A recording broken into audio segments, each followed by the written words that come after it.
السلام علیکم ورحمۃ اللہ وبرکاتہ۔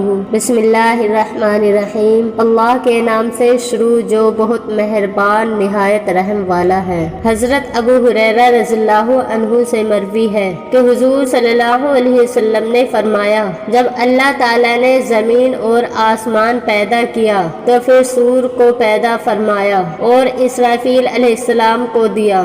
وہ اسے منہ میں رکھ کر عرش کی طرف نگاہ جمائے کھڑے ہیں کہ کب انہیں سور پھونکنے کا حکم ملتا ہے۔ حضرت ابو ہریرہ رضی اللہ عنہ کہتے ہیں کہ میں نے عرض کیا، یا رسول اللہ، سور کیا ہے؟ تو آپ صلی اللہ علیہ وسلم نے فرمایا، بیل کا ایک سینگ ہے۔ میں نے کہا، وہ کیسا ہے؟ آپ صلی اللہ علیہ وسلم نے فرمایا، بہت بڑے دائرے والا ہے۔ قسم ہے اس ذات کی کہ جس نے مجھے حق کے ساتھ مبعوث فرمایا، اس کے دائرے کا قطرہ زمین اور آسمان